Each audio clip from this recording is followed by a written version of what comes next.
At the age of 17, this guy went to go and do money ritual. He slept at the graveyard because nobody in his family could even boast of 100,000 naira.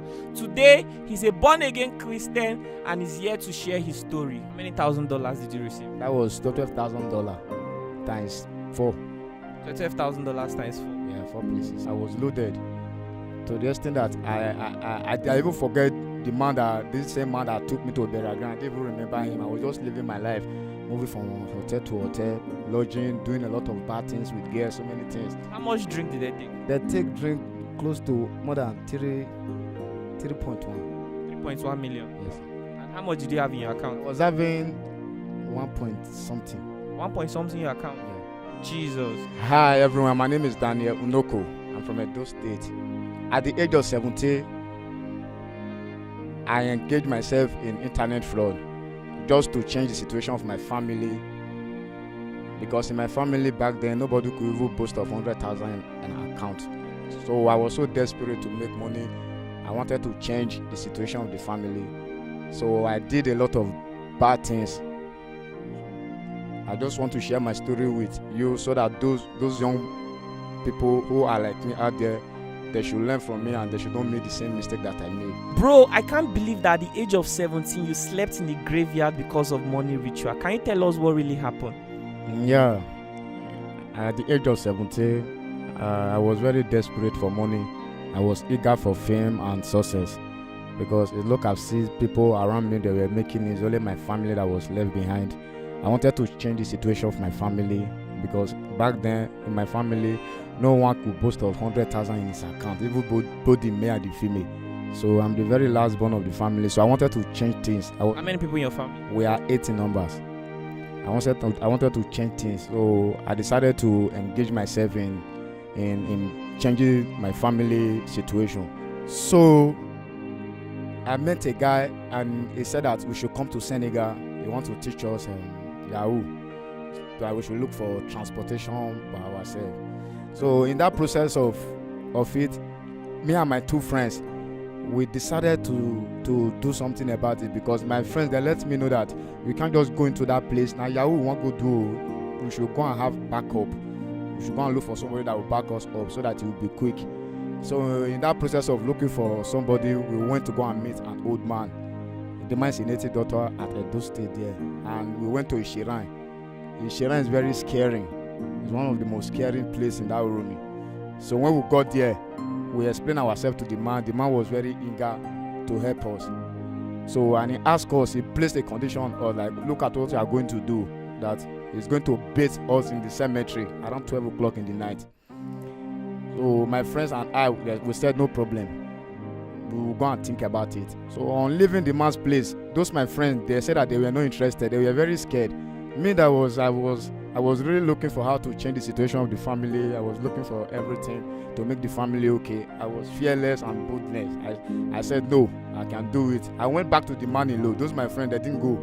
I asked the man that I'm ready. That was 2019. So the man looked at me and he shook his head. He said okay. So the man started the process on me, and I have to sleep in the shrine from morning till 12 o'clock in the night before he finally come and wake me up, and he took me to the burial ground. When we got to the burial ground, he pulled off my clothes. He tied me red clothes and white clothes, and he showed me a grave that I should sleep. So, and he left me. After doing some incantation, he left me in that place. And naked? Yes. You were 17 years old? I was just 17. So he left me. So I have to be in that place. Everything that, in that burial ground that very night, everything I saw was very scary. It was, I wanted to run, but I can't. I was just, the position he kept me on the grave. I was there. So everything was scary. I saw a lot of things, different things. I felt something was entering inside of me that very night. A lot of things I was feeling a lot of things in my body. What were some of the things you saw? Like demons, like the dead people who are dead, wandering around the cemetery. Those people, the dead people, both old and young, they were just wandering around the cemetery, which is I was seeing them. They look like human beings. Yes, but some are shapeless. Some are very shapeless. I saw a lot of things that very night, and those people that I was seeing, some were coming close to me. I feel like some were entering inside my body. I was feeling something, because the place I was lying down, I was there, my eyes was open, and I was looking at everything. even though I was asked to close my eyes, I didn't close my eyes. I was looking at everything that was going on. That was how I slept in that cemetery from 12 o'clock to 4 o'clock before the man came in the morning around 5 o'clock to took me away from that place. And by the time I left there, I was already possessed. There was a lot of things that entered inside me that very night in that cemetery ground. So that was how, when I get back to the man's place, he prepared me. That was how I traveled. So when I get to Dakar, Senegal. when I get there, I was staying in Police Grand Youth. Those of you that have been to that place, Police Grand Youth, very close to Barrack. So I was there. Things was moving out. It was planned. I was getting it clear. I was doing fine. How much were you making from the Yahoo Yahoo? Yeah, I was making $12,000 $12,000. Yeah, $12,000. But it depends on the billing.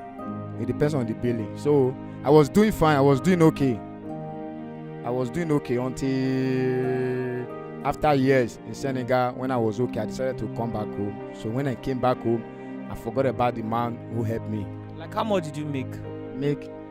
I made close to 18 to 19 million. How many $1,000 did you receive? That was $12,000 times 4. $12,000 times 4. Yeah, 4 places. So the last woman that paid me, the woman he paid me, he was not having money. He paid me 7,000. So when he came back, I was feeling okay. I was loaded to the extent that I even forget this same man that took me to burial ground. I didn't even remember him. I was just living my life, moving from hotel to hotel, lodging, doing a lot of bad things with girls, so many things, until I went totally broke. When I got broke, that is when I realized that somebody helped me before. That was where my mentality come back. So I decided to go back to the man. When I got to that man's place, the man was very annoyed. He never wanted to talk to me, and he told me every single slip that I've collected, that he's aware of it, that he's just waiting for me at the right time to strike me because I didn't fulfill what I've had. So I have to beg this man. You made a vow to him. Yeah. That if you succeed, you remember him. Yes, I'm going to buy him a car. That's what I told him. So the man was very angry with me. I have to beg him. I was on my knees begging him, telling him that as I'm even talking to him now, I don't have any money on me. I squander everything. The man looked at me. He said, okay, he's going to give me a second chance. So the man said, the second chance he's going to give to me, if I should mess it up this time, he's not going to forgive me. So I have to treasure the second chance that he gave to me. So in the contrary of this, the man asked me to go and get a dead body water in the mortuary. He asked me to go there. I went in the mortuary in Oromi there. I went to go and get this dead body. And I brought the dead body water. I went to that place to bought it. How much did you buy? I bought it 50,000. So I went to, after bringing the dead water, I took it to the man. The man did a lot of things with the water, and he told me I should go and bathe with the water at the Fort Junction at the marketplace, very close to Oromi there. So I leave. And when I get to that place, it was around 1 o'clock at night. On getting to that spot that he asked me to bath, a lot of things was still going on in that process, like seeing some women sitting down. There was a code that want to enter inside of me, but I resisted. I was just doing on my own. I bathed with the dead body water. I bathed with it. After bathing with it, I spent like 45 minutes in that place. So the man asked me that after bathing with the water, I should make sure that the water have dried my body. I should not clean my body. So after bathing, I have to obey. I obey every instruction of the man. So that was how, after everything, I left. In this second chance, things were started moving again. Things were going where. Before I collected another money. Another $7,000. $7,000. Yeah. Another $7,000. Before I collected another $7,000. So I now have to go and settle the man. I settled the man. I settled myself. How much did you give to him? I gave that man 3 million naira. So after everything, I was just doing my own, I was even eager to commit more atrocity just to make sure that I was okay. So I was like, let me just do more to make sure that I'm definitely fine. So on the day of my birthday, I was celebrating a birthday because my birthday is always, I do celebrate my birthday. For those people who really know me, I celebrate my birthday. So on the day of my birthday, money I have in my account was not that very much. So I celebrated it. Those people that came, I don't know, maybe it's the type of influence that they have on me before. They took what they know that. I don't know whether they did it on consciousness, I don't know. But they just took something which is later of it I could not able to pay for everything. They were ordering things. Okay, you had a birthday celebration, you invited your friends, people came to the hotel and they were taking different kinds of drinks. Yes. Okay, and they went, it exceeded your budget. Yes, it exceeded my budget. How much drink did they take? They take drink close to more than 3.1. 3.1 million. Yes. And how much did you have in your account? I was having 1 point something. 1 point something in your account? Yeah. Jesus. So so after everything, the woman now told me that I should call, they bring the big for me. So I was like, madam, I don't have this type of money. How were those people ordering this thing? I was not even aware. And he told me, Shebi, I was the one who asked them to come out. So in that process of argument, the woman got me arrested. When he got me arrested, he took me to the station. From station, he took me to court. When I get to the court, the judge asked me, are you owing this woman? I say, yes. How much are you owing her? I say, look at the estimate she gave to me, but I'm not owing her to that exactly amount, because that was what I said in the court. So they said that, okay, I'm truly owing her. That means I've pleaded guilty. They now have to jail me 2 years at Ubiaja Correctional Center. Spent 2 years in prison. 1 year, but I was jailed 2 years. So when I get to Ubiaja prison yard, in that place, life was very miserable. It was very miserable. Those things that were in my body, I can still feel them. I was still very in good communication with those things. I was there months. In that place, that was where I decided I gave my life to Christ in the prison yard. When I gave my life to Christ there, things was like I get close to God. I start communicating with God, reading my Bible, doing evangelism from cell to cell. I was even in Ubiaja prison. They know me very well. So after everything, God did it for me. I got released. So when I got released, I came back. Life was very miserable. How did you get released? I mean, you were sentenced to 2 years imprisonment, but you only spent 1 year. Yes. To Tinubu regime, he said he want to pardon 400 prisoners. And you are among? Yeah, I was among those people. So God was so kind. Everything worked according to God's will. So I came outside. When I came outside, ever since I came outside from the prison yard, life have really been miserable to me. And I have a lot of friends who are supposed to have at least help me, but they don't want to.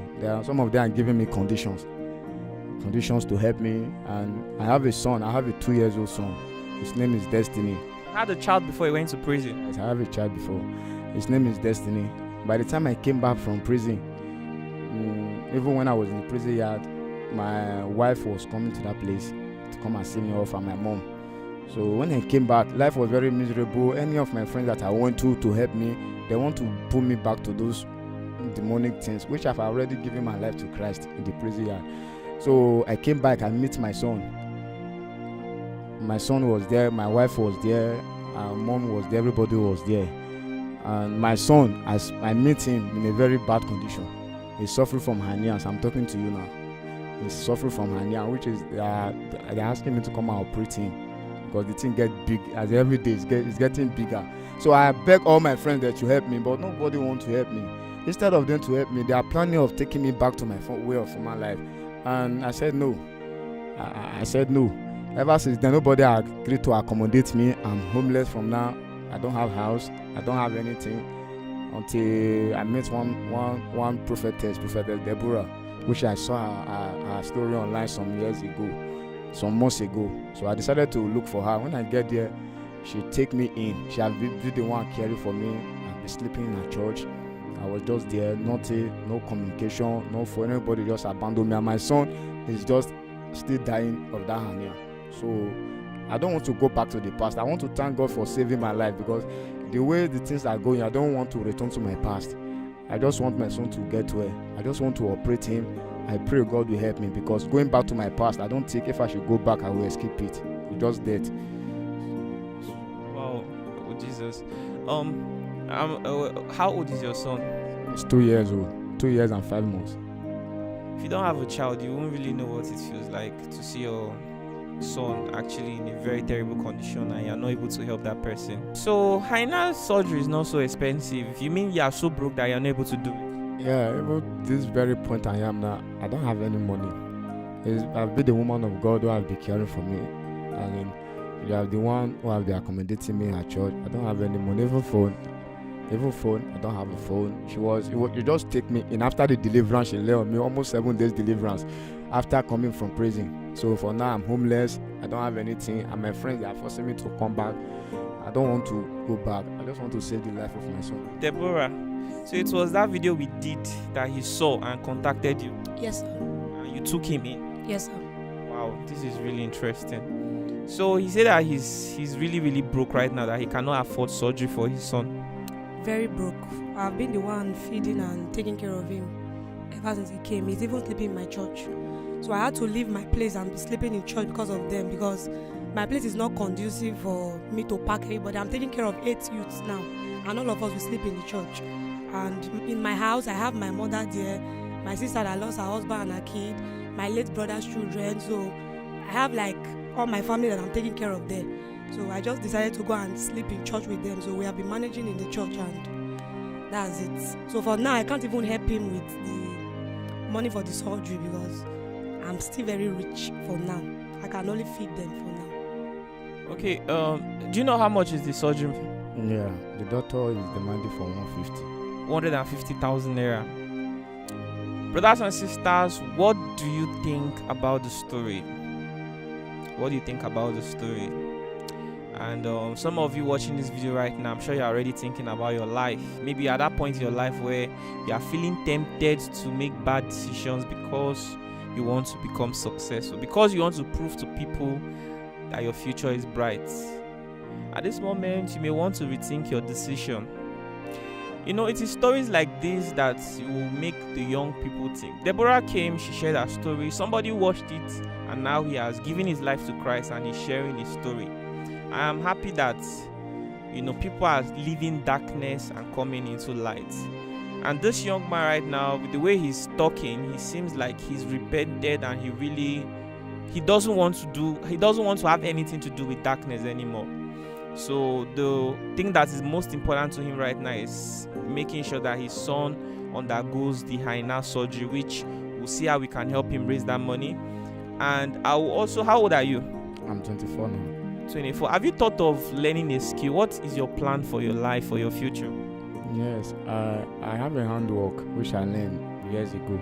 I am a professional barber. Okay, is barbing something you want to do? Yes, I want to do barbing and also any other thing can add to it, just to make sure that I could be able to be feeding my son, because I don't want to engage in any criminal activities anymore. How much will it take to set up a standard barbing salon? Something not too expensive, but standard.